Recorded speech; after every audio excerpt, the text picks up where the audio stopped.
G'day, Chief. Welcome to the Inner Chief podcast and this special episode, which we call the Mini Chief.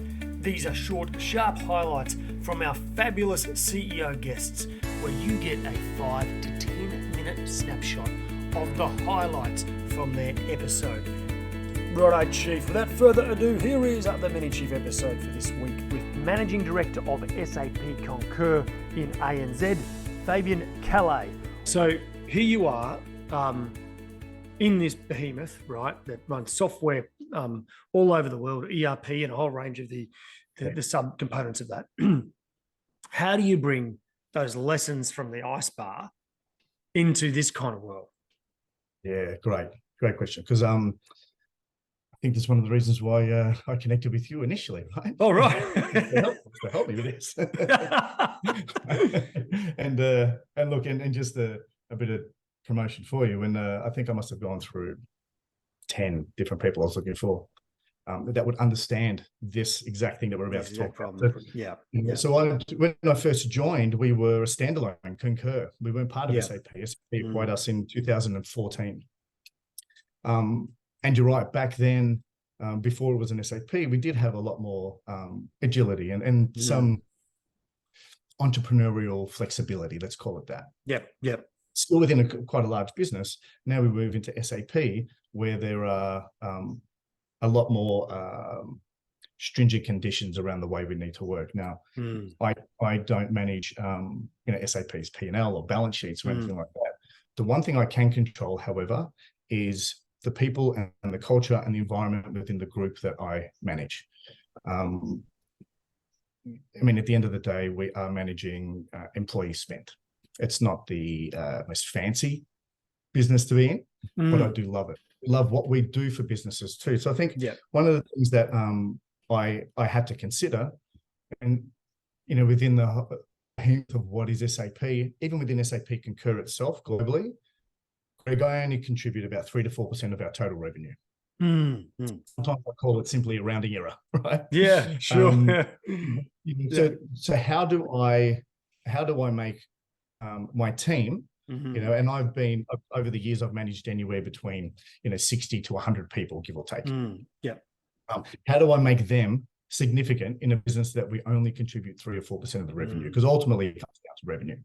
Sure. So what I was able to do, and I think one of the things that we are known for within my own business globally, is that we have the ability to try new things. Because if it doesn't work, I'm not going to pull down the whole company.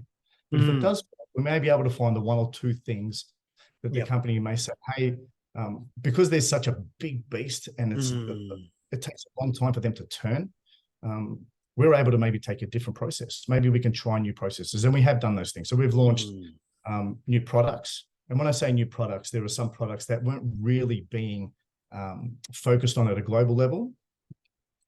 We took a chance on some, and now it generates this particular product that I'm talking about, which is our invoice processing, generates anywhere between 20 to 30% of our total revenue globally. When we looked at that, it was generating less than 5.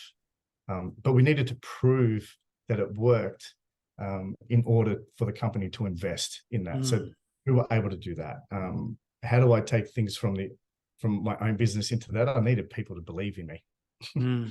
To believe that we could actually do this and what it meant. There's other parts of our business that are now what we call standard processes that all came from Australia.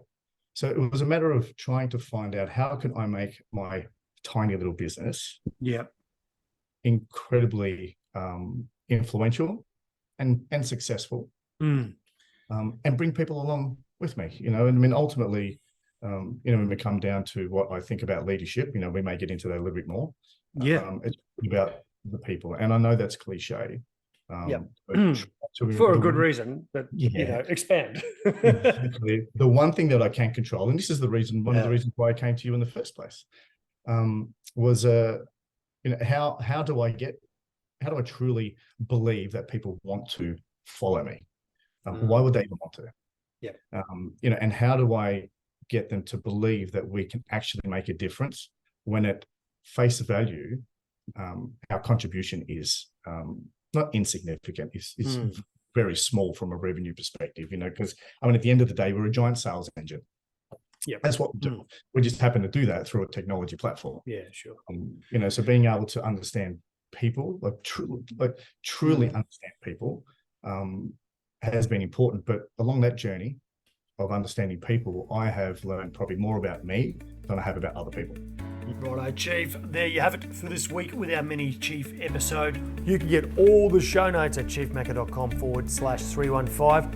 And if you'd like to stay in touch with Chief Maker, just go to chiefmaker.com/subscribe. Chief, one of the core skills of all great chiefs is the ability to interview and recruit the very best performers to your team. Now, many chiefs say to me that they get up to 25 or even 40% of their recruitment decisions wrong.